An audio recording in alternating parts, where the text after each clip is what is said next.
Welcome back here at SportsNetUSA.net as we try to get all the coaches in Southern California here for community college softball because there are so many wonderful programs here in California that never get talked about.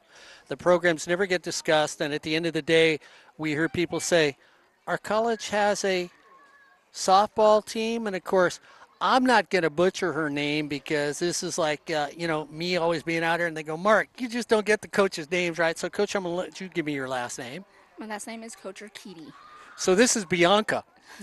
See, now I do it my way. But let's look at Rio Hondo. We've looked at softball. This is a great tournament where everybody gets to open up the season, and you get to see the flavor of your softball team. I like to put it that way. I've done it for 17 years. Gee, are we strong in the circle? Are we strong defensively? Is our hitting a little off? Gee, is my strategy going to work for who I'm playing against? So when we look at Rio Hondo, and I like to look at everybody, I mean, your philosophy as a softball coach is defense first, strong pitching from the circle, timely hitting, or Mark, you know what we do? We hope we don't make any errors. We hope we don't give up many runs, but I like to get people on the base and run like a crazy fool. What is the philosophy softball at Rio Hondo? We like to work with what we bring in. So every year's a little bit different. Sometimes I'm really strong in the circle. Sometimes I'm have a little bit of strength in the circle, and I'm very dependent on the defense to do their job.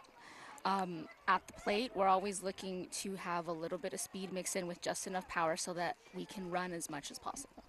You know, it's interesting that you say you try to create your program about what you bring in because, I mean, to your institutions at community colleges, but there are some coaches that have philosophies and they bring in players to reflect their philosophy. You almost sound like a coach that says, I've got a flexible philosophy that'll reflect my players. So am I right or wrong with your philosophical attitude at coaching?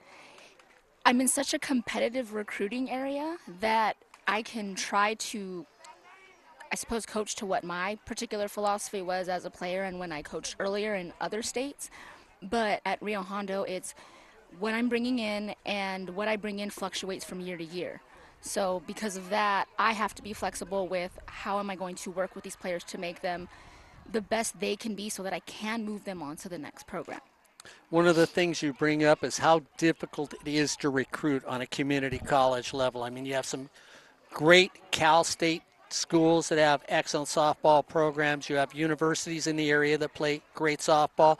A lot of the top D1, D2, or NAIA players will go and gravitate to those schools. And then you get the high school player that likes softball, doesn't dedicate themselves to softball, seems to be what community colleges find, or if it's that bounce back student, now you're competing with the top community colleges Mm-hmm. around there. So how difficult it is for you to go out and convince people to come to Rio Hondo and play softball. Rio Hondo's got so much to offer that so long as the kid vibes with my particular personality, it's not all that difficult. It's more of a personality thing. Because with a lot of these players, some of them will gravitate towards the big schools, so like the Mount Sacs and the El Caminos and all those. But a lot of the times they're going off of a feeling like, do I like this coach? Do I like what she's saying? Do I think that I can work within her program? It's interesting you bring that up because we've done the PGF for years, and when we do the PGF, we have all the D1 coaches come out. We get to sit around and talk to them, and many of them will look at us and say, when we say, Coach, what are you looking for? What are you recruiting? And they go, I'm recruiting attitude, Hmm.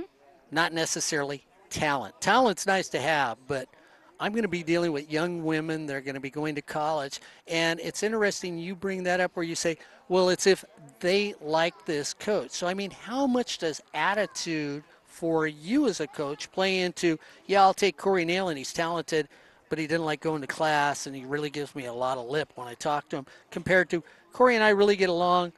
I'll work with him as a student. Well, character's huge because, in essence, if the character's not there, you can't get a player or an athlete to buy into what you're trying to get them to do. Because, in essence, we're trying to make them better adults.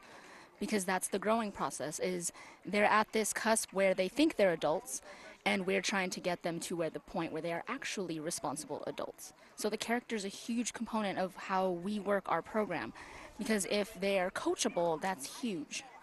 So you're one of these softball coaches that really looks at the game of softball as being that growing process to help young women get to the next level. It's a vehicle for them.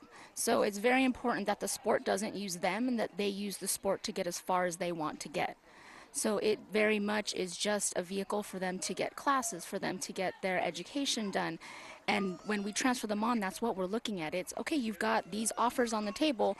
Which one financially is best for you, but also fits what you're trying to study so that you get a degree that you can utilize and it's not just a piece of paper.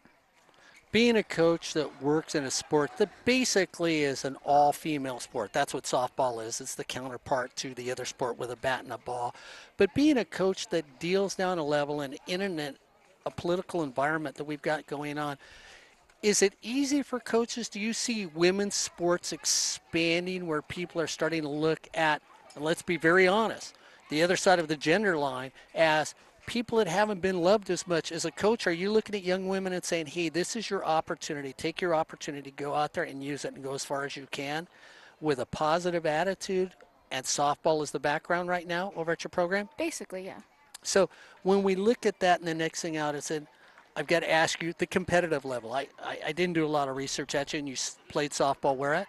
I played for Whittier College. Whittier College. So local, a poet. Mm-hmm. So Whittier College poet standing here next to me, which is a smaller school and everything else. But when we look at it, you're in a conference where there really are the upper echelon teams and that are trying to strive. So what is it that gets you to that next level, that gets you to the eventual goal for any coach, a state championship at Rio Hondo? It just boils down to a continual building process. So I've been at Rio for the last 12 years. And in that process, I've gone through conference changes. So we were Foothill, and now we've been put into the South Coast Conference. So now when we finally figured out how to function within Foothill so that we were a lot more competitive, now we've been thrust into a different conference. So now it's me figuring out how to recruit and how to build within that conference and that competitive level so that I can get further and further. But it's a building process, and that's part of the beauty of community college, is that as a coach at that level, I do get the time to actually build. You know, it's fun being out here and getting to meet all these coaches because you get to talk to them and then you find out about the programs and the attitude of the coaches. And of course, my partner's nickname is Title IX, Corey Neal, and that's has been his nickname for the 15 years we have broadcast with each other.